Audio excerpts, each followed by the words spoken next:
এই এপিসোডে শুরু হয় উজুকে দিয়ে, যেখানে সে একটি চাইল্ডহুড ড্রিম দেখতে থাকে। স্বপ্নে দেখা যায় এক ফ্যামিলি ট্রিপের সময় উজু তার বাবার সঙ্গে খুব ঝগড়া করছিল। ঠিক সেই মুহূর্তে তাদের গাড়ির অ্যাক্সিডেন্ট হয়ে যায়, সবাই অজ্ঞান হয়ে পড়ে থাকে।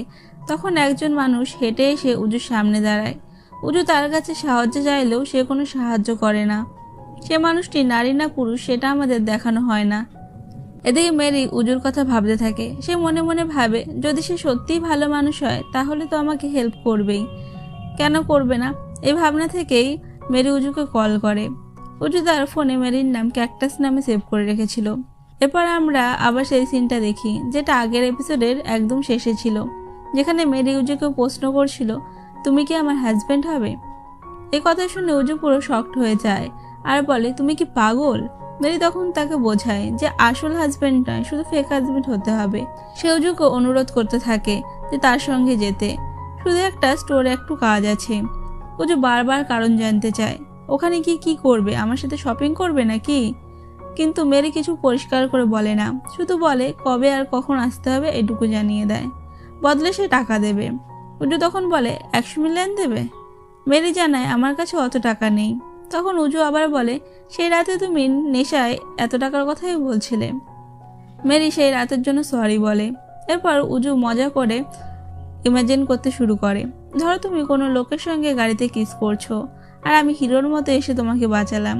মেরি সঙ্গে সঙ্গে বলে, না না, এমন কিছু নয়। উজু তখন মেরিকে স্ক্যামার বলে আর জানিয়ে দেয় সে কোনো ফ্রডের সাথে কাজ করবে না। এই বলে সে সেখান থেকে চলে যেতে থাকে। মেরি অনেক চেষ্টা করলেও তাকে থামাতে পারে না। এরপরে সিন গ্র্যান্ডমার বাড়িতে দেখানো হয়, যেখানে উজুর তার হাজব্যান্ডকে নিয়ে এসে অভিযোগ করে তার ছেলেকে কেন মার্কেটিং হেডের পজিশন থেকে সরিয়ে উজুকে দেওয়া হচ্ছে। গ্র্যান্ডমা খুব শান্তভাবে বোঝায়, এটা কোনো পার্সোনাল শত্রুতা নয়, তার ছেলে ভালো পারফর্ম করতে পারছে না, কোম্পানির গ্রোথ নেই, বছরের পর বছর লস হচ্ছে, তাই পরিবর্তন দরকার। রেগে চিৎকার করতে থাকে। তখন গ্র্যান্ডমা ক্লিয়ারভাবে বলে দেয়, প্রথমে সে আন্টের ছেলেকেই পজিশনের জন্য বেছে নিয়েছিল, উজুকে নয়, তাই তার চুপ থাকা উচিত। এরপর আমরা দেখি আন্টের ছেলে ইনসুক ফোন চালাচ্ছে আর বসে বসে খাচ্ছে। আন্টে সে জানায় যে তাকে পজিশন থেকে সরানো হচ্ছে। ইনসু একদম ঠান্ডা মাথায় বলে, চিন্তা করো না, আমি আগে থেকে একটা প্ল্যান বানিয়ে রেখেছি। উজু যতই উপরে উঠুক আমরা ওকে ঠিক নিচে নামিয়েই ছাড়বো। এরপর তার বাবা আসে। চেঁচিয়ে ওঠে, তুমি কেমন বাবা, নিজের ছেলের জন্য কিছু বলো না? কিন্তু তার বাবা বলে, বিজনেসের সব সিদ্ধান্ত গ্র্যান্ডমাই নেবে, সেটাই শেষ কথা। এদিকে আমরা দেখি ডাক্তার জিনকে, যে নিজের ঘরে ঘুমাচ্ছে।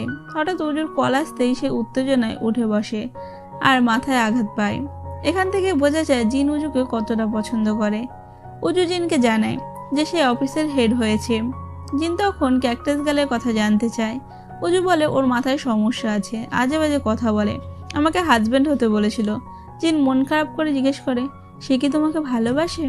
উজু হেসে বলে, না না, একদিনের জন্য হাজব্যান্ড বানাতে চাইছিল। এই সময় একটা ছোট্ট মেয়ে দৌড়ে এসে পড়ে যায়, তার হাতে থাকা টেডিটা পড়ে যায়। এই টেডি দেখে উজু ছোটবেলায় স্মৃতি ফিরে আসে। ছোটবেলায় অ্যাক্সিডেন্টের পর আহত অবস্থায় সে যখন পুলিশ স্টেশনে বসেছিল, তখন এক অজানা মেয়ে এসে তাকে ঠিক এমনই একটা টেডি দিয়ে চলে গেছিল। জিন বলে, এই টেডিটা তোমার খুব চেনা, ওই মেয়েটাই তোমাকে দিয়েছিল তাই না? তখনই সে তোমার ক্রাশ হয়ে গেছিল। উজু লজ্জা পেয়ে বলে, না না, ক্রাশ না, কে জানে এখন কোথায় আছে। এরপর সিন চলে যায় মেরির দিকে। তাকে বাড়ি থেকে জোর করে বের করে দেওয়া হয়। থাকার জায়গা না পেয়ে সে একটা প্লেগ্রাউন্ডে বসে পড়ে। তার মা তাকে ফোন করে বিয়ের ডেট জানতে চায়, প্লেনের টিকিট কাটবে বলে। মেরি জানায় এখনো ডেট ঠিক হয়নি, উজু খুব ব্যস্ত। মেরির এক বোন আছে যে আমেরিকায় রেস্টুরেন্ট চালায় এবং ইংলিশ খুব ভালো জানে। মেরি মাকে বলে সে খুব জরুরি কথা বলতে চায়। মা ধরে নেয় উজুর সঙ্গে ঝগড়া হয়েছে এবং সরি বলার উপদেশ দেয়। এদিকে উজুর অফিসের প্রথম দিন। আঙ্কেল তাকে সব বুঝিয়ে দেয়। গোপনে নিজের ছেলেকে ইনসুককে বলে আজকে মিটিংয়ের কিছু একটা হতে চলেছে। মিটিংয়ে ইনফ্লুয়েন্সার, ডিজাইন আর প্রমোশন নিয়ে আলোচনা হয়। পুরো দায়িত্ব উজুর হাতে। ডিজাইন কোম্পানিতে কাজ করে মেরি, সে 10 গুণ বেশি টাকা চায়। পরে জানা যায় ইনসু ভয়েস বদলে ফোন করে মেরিকে, ভুলভাবে গাইড করে।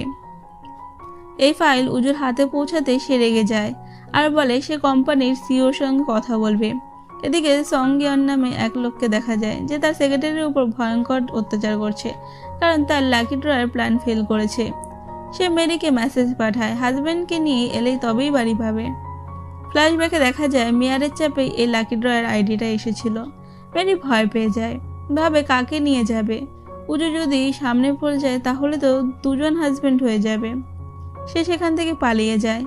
এদিকে উজুর মা আর বোন তার এক্স গার্লফ্রেন্ডকে নিয়ে কথা বলে। তারা খুব লোভী। উজু জানায় সে মেরিকে সব জায়গা থেকে ব্লক করে দিয়েছে। মেরি তাদের বাড়িতে গেলে উজুর মা তাকে অপমান করে। মেরি সাহস করে বলে, তোমাদের পরিবারটাই খারাপ, এমনকি আপনার হাজব্যান্ড একজন টিচারের সাথে খারাপ কাজ করেছিল। এই কথা আমি সবাইকে বলে দেবো। এতে তারা ভয়ে চুপ হয়ে যায়। ঠিক তখনই মেরির অফিস থেকে কল আসে। ডিজাইন কন্ট্রাক্ট সাইন করতে উজু আসছে। ইনসুক সত্য দেয় সাইন না হলে উজুকে রিজাইন দিতে হবে। উজু আর মেরি মুখোমুখি হয়। অন্যদের সামনে তারা অচেনাদের মতো আচরণ করে। শেষ পর্যন্ত মেরি টাকা কমাতে রাজি হয়, কিন্তু শর্ত থাকে উজুকে তার ফেক হাজব্যান্ড হতে হবে। কোম্পানির লস আর গ্র্যান্ডমার আশা মনে পড়ায় উজু রাজি হয়ে যায়। এরপর তারা স্টোরে গিয়ে পুরো নাটক করে, মাস্ক পরে ছবি তোলে এবং শেষ পর্যন্ত বাড়ির ডকুমেন্টস পেয়ে যায়। কিন্তু শর্ত থাকে 3 মাস বাড়ি বিক্রি করা যাবে না এবং একসঙ্গে থাকতে হবে। সবচেয়ে বড় শখ হলো সেক্রেটারি নিজেই পাশের বাড়ির প্রতিবেশী। উজু রিং নিয়ে চলে যেতে চাইলে ঠিক তখনই আন্ট আর ইনসুক সেখানে এসে পড়ে। সেক্রেটারি জিজ্ঞেস করে, আপনার ওয়াইফ কোথায়? এই কথায় সবাই চমকে যায়। মেরিও সামনে চলে আসে। এই টান টান উত্তেজনার সাথেই এই এপিসোড শেষ হয়ে যায়। এরপরে কি হবে সেটা আমরা দেখব পরের এপিসোডে, যেটা হতে চলেছে আরো বেশি মজাদার।